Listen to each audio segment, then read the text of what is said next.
Hi everyone, I'm Rebecca. I'm Senior Research Consultant at Insights Consulting, and today I'd like to start by asking you a question. So the question's about your food preferences, but I'm hoping that you're also going to learn a little bit about yourself, as later on I'll let you compare your answer to the average one. So I'd like you to imagine what you would normally do if you were going out to eat at a restaurant that you'd been to before, and on the menu was a dish that you remember liking. So you might need some more information about the restaurant or the dish itself, but for now, I'd just like you to think about how you typically react in that situation.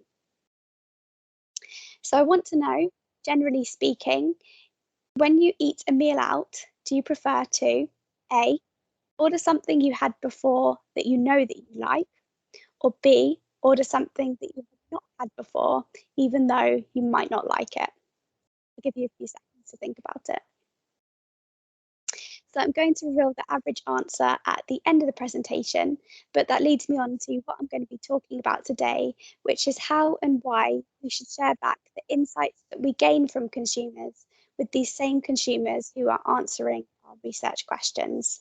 And why is that important? And if I think back to university, I do remember several occasions where my flatmates and I, bearing in mind that we were students with probably a bit too much time in our hands, would be scrolling through BuzzFeed, filling out quizzes. And these quizzes promised to reveal something about ourselves, which we could then compare to one another.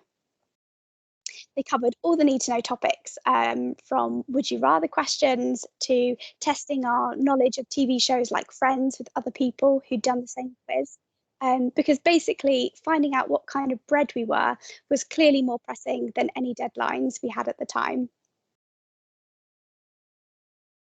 And, just by looking at the popularity of the Myers-Briggs test, or even the more recent viral "How bad is your Spotify TikTok trend," which is where an AI bot would scan your Spotify listening data to tell you just how bad your music taste was, you can see that we actually weren't alone in finding this stuff pretty entertaining. And there might be good reason for it. Psychologists actually say that self-evaluation has evolutionary benefits, such as being able to compare your hunting skills within your tribe. They call it our self-assessment motive, which is basically our drive to gain an accurate picture of ourselves and our personality.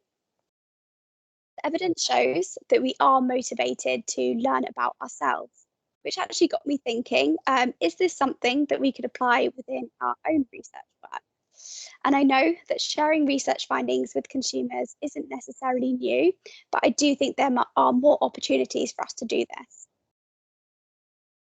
And one solution would be to create mappings of key questions to show each participant exactly where they land in the group.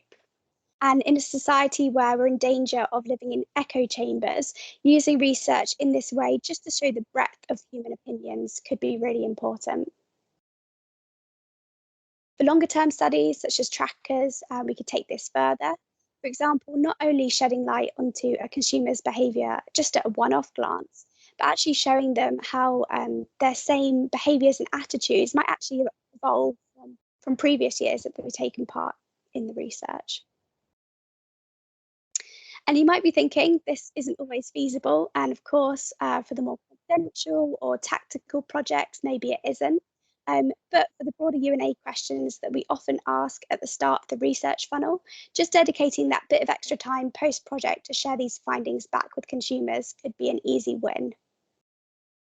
And bearing in mind, these days we see personalised comms in all kinds of sectors, so it's a great way to make sure the research world keeps up, especially because we're in quite a unique position where consumers knowingly share all this data with us, so we can do this in a way without being super creepy and stalkerish.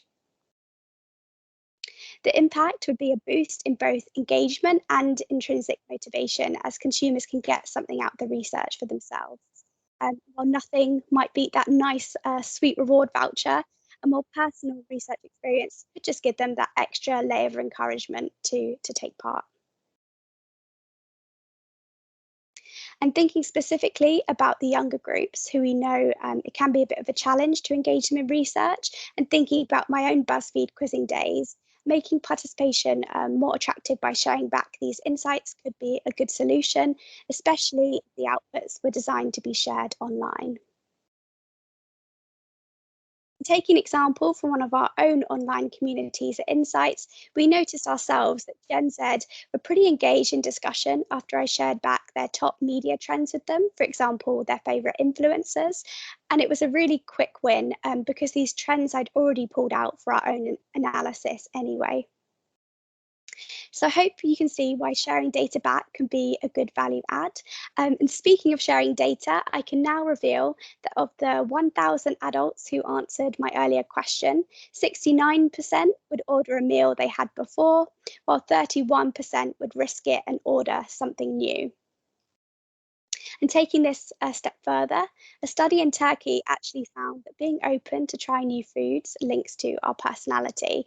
So, Gen X participants who like trying new foods scored higher on the openness to experience personality trait, while Gen Y participants were more likely to be extroverts.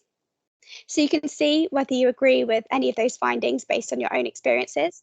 But by leaving you with a little nugget of information about what makes you unique, I'd like to think that the next time I wanted to give you a call to take part in research, that you'd be more inclined to answer that research call. So, as a final thought, I invite you to think about a project you've worked on or heard about at this festival that had interesting results. And imagining yourselves in the shoes of a person who took part in that project, would they have found the results interesting as well? And if so, how could we share those with them?